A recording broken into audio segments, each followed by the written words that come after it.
This video is all about the habits of achievers. It doesn't matter what you're trying to do because these habits will set the foundation to skyrocket your success. Jack Canfield once said, "Your habits will determine your future." And he couldn't have been more right. Here's why. Most of our habits are not developed intentionally. You might notice that for the past few months, you've been watching YouTube before starting work every day. Or you may notice that you've been grabbing a quick snack on your way back from work. If you are watching motivational and self-improvement videos on YouTube, then you may notice that you're more mindful. You try to extract the moral of every difficulty in your life.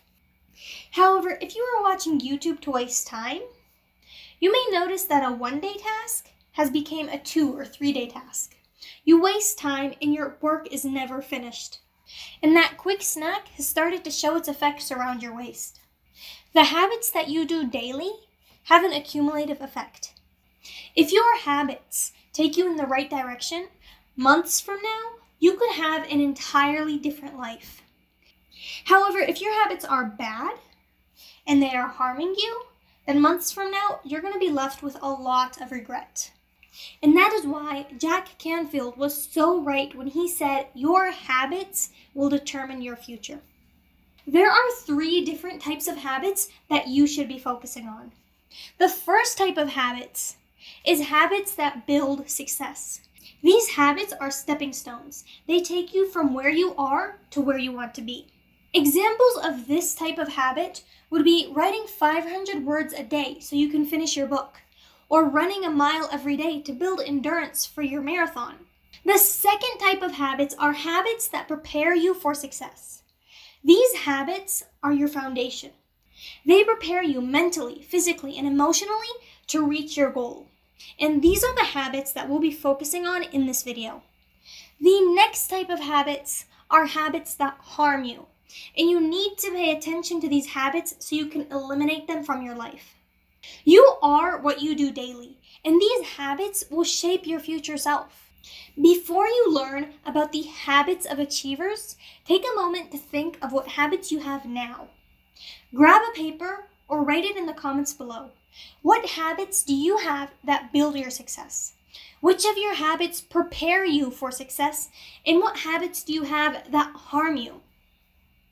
Now that you know what habits you have, let's take a look at the habits of achievers and how you can implement them in your life. The first habit is movement.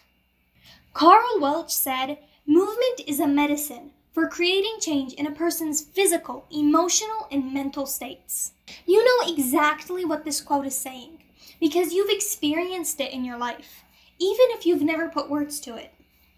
How do you feel when you're just lying on the couch, you've got soda in your hand, you're bored, there's nothing to do, you've been staring at your phone for way too long? What do you feel then? Do you feel excited? Do you feel like you're going to burst with energy? Or do you feel lethargic, tired, kind of like you want to take a nap? Now contrast that with how you feel when you're out with your friends. You're having a great time, music is blasting in the background, everybody's happy and smiling. How do you feel then? Do you feel tired like you did when you were laying on the couch? Or do you feel alive? Do you feel like there's energy running throughout your body? The difference between these 2 settings is movement. When you move, you generate energy. Your body creates your state. So what is movement exactly? Others would say it's exercise, but exercise is a dreaded activity. Nobody likes to exercise, even though it has tons of benefits. So the habit of achiever is not exercise, it's movement. Movement can be anything. Movement can be jumping up and down on your bed. You could dance, you could run around the house, you can play with your neighbor's kids, you can get out of your chair every half hour and stretch. Any type of movement works. To achieve, you need energy, and movement generates that energy. I'm not going to give you study after study to prove this. I'm just going to say, try it yourself.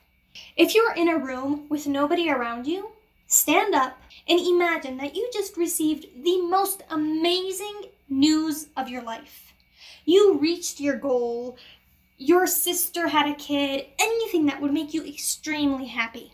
Live that experience with your body. Do what you would do in that situation. Would you jump up and down? Would you do a happy dance? Whatever you would do in that situation, do it now. Once you're done, you'll notice a boost in your mood and in your energy. The second habit of achievers is undistracted time. Jim Rohn said, either run the day or the day runs you. Every single person who has reached their goal has had some type of an undistracted time habit. How do I know? Because look at this example. This is you who sat down at their desk with the goal of finishing their report today because you've decided that you're done. You are not going to put your personal project and your personal goals aside any longer. You are going to go home at 5 p.m. tonight to start working on your own goals. So you sit down at your desk and start working on your report. Shortly after, Sydney comes over and she tells you she really needs help on her project because it's due today and she had some difficulties at home and work and she just couldn't finish it. And she heard that you're the guy to go to in these situations. You're a bit annoyed because you sat down to work on your own report, but you help her and she goes away. You sit back down at your desk, you settle in, you start working on your report a bit, and you get a phone call from your boss. She says you need to look at these papers immediately. She needs to send them to headquarters today, and you're the only guy who can do it.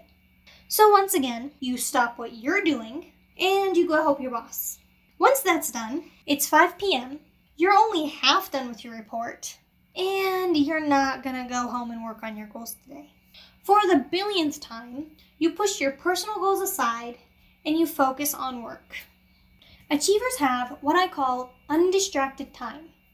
Undistracted time is time that you are completely focused on what you're doing. You are not distracted by devices, emails, notifications, people, or thoughts. This time is time dedicated to your goals.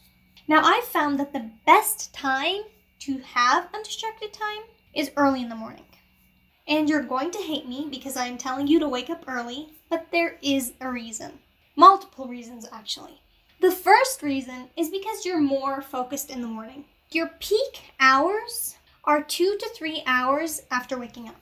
Now, not immediately. You do need to drink some coffee first. If you wake up at 7 a.m., your peak hours start at 8 a.m. If you wake up early, you can spend your peak hours creating your own success. The second reason you should schedule your undistracted time early is because no one else is awake at 4 a.m. As you saw in the story a few minutes ago, people demand attention. You will not be able to do your best on the task in front of you if people keep interrupting your focus. The third reason you should have your undistracted time session in the morning is because it'll give you a sense of accomplishment. Imagine finishing 60% of your to-do list in the first few hours of the morning. You get to work and you're basically done. While everybody else is groggy and just starting their day, you walk into the office like a champ. You are way ahead of everybody else and it's just 8 a.m. Not to mention, progress is motivating. I talked about this in my last video.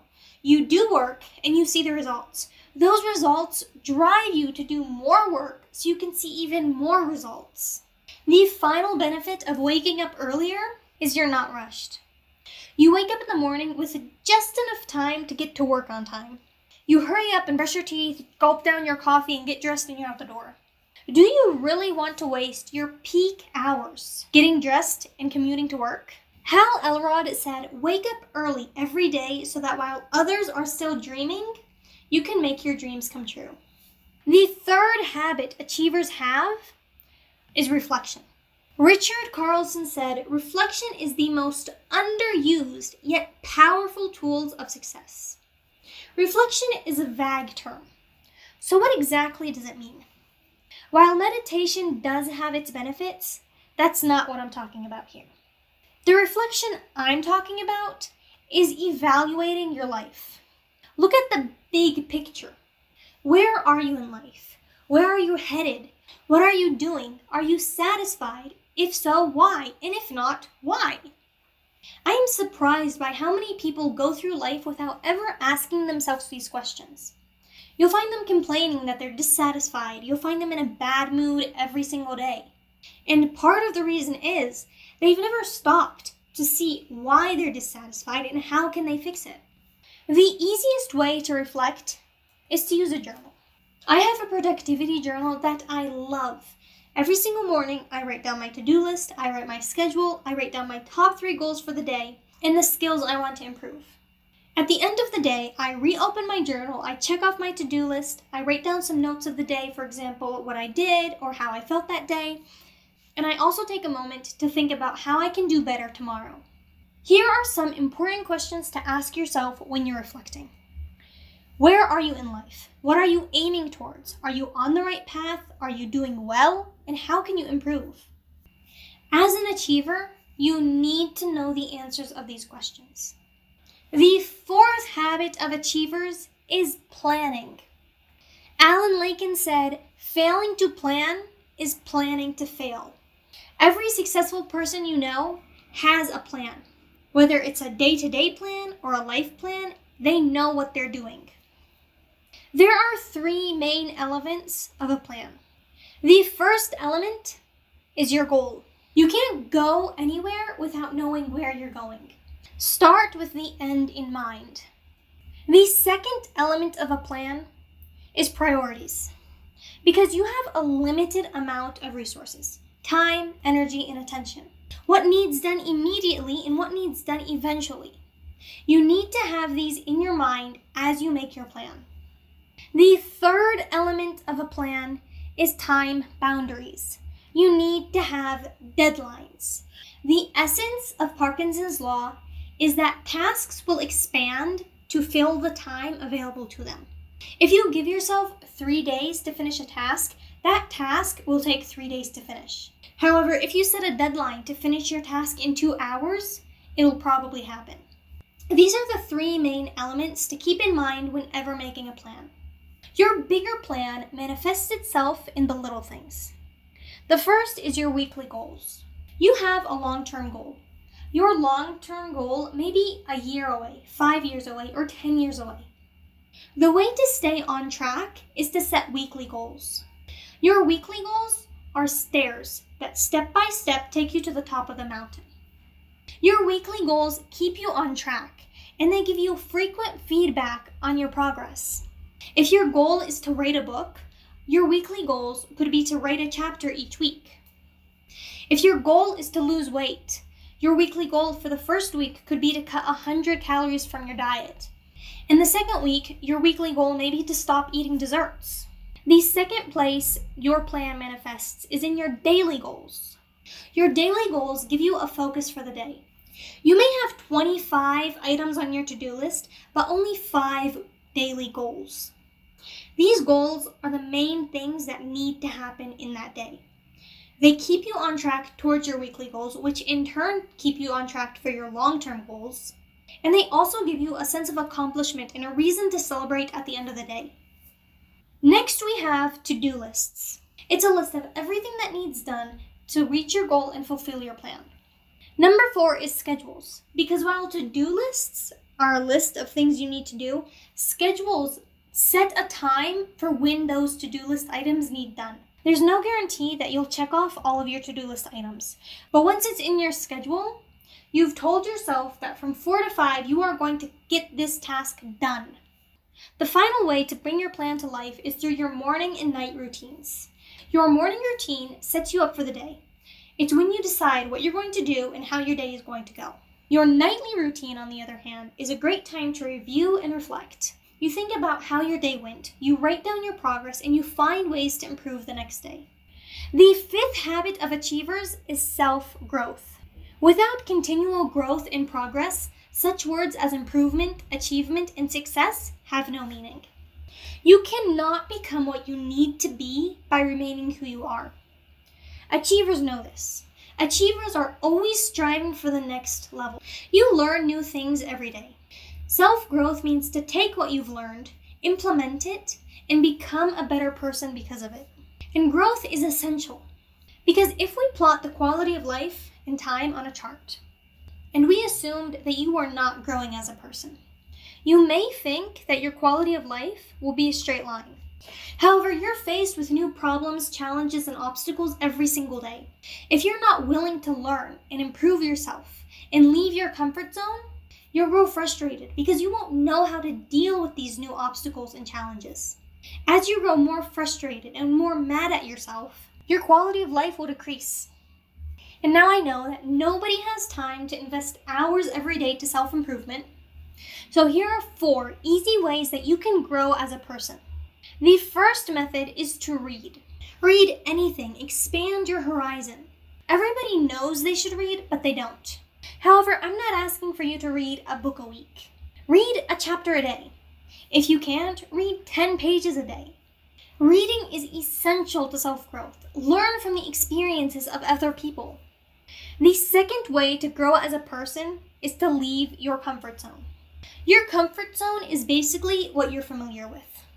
If you stay in the box of what you're familiar with, you're not growing. Because change and growth is uncomfortable at first. And then you get used to it, and that becomes your new comfort zone. So if you find yourself thinking, I would like to do that, but it seems terrifying, do it. The third way to grow as a person is to interact with people. Everybody has their own set of skills and knowledge. Say hi to the person in the park. Have a conversation with the person sitting next to you in the bus. Try to learn something from everyone you interact with. And finally, choose specific skills to develop, and then make mini challenges for yourself to use those skills and improve. So to sum it up, there are 5 habits that all achievers have. These are habits that set the foundation for your success. The first habit is movement. Movement generates energy, and you need energy to achieve. The second habit is undistracted time. This is time when you are completely focused on what you're doing. There's no distracting devices, people, or thoughts. The third habit is reflection. You need to know where you are in life and where you're headed. Are you dissatisfied and why? How can you do better? All of these questions need to be answered. And reflection isn't a one-time thing. Reflection is a daily habit where you review your progress and find ways to improve. The fourth habit of achievers is planning. How will you use today, tomorrow, and this week to reach your goal in the shortest amount of time possible? The fifth habit of achievers is growth. Learn from the world around you and move to that next level. This video was presented to you by Layla from shutupandachieve.com, a website dedicated to your success. We have articles about overcoming obstacles, achieving success, and maximizing your time. If you like this video, be sure to hit that subscribe button.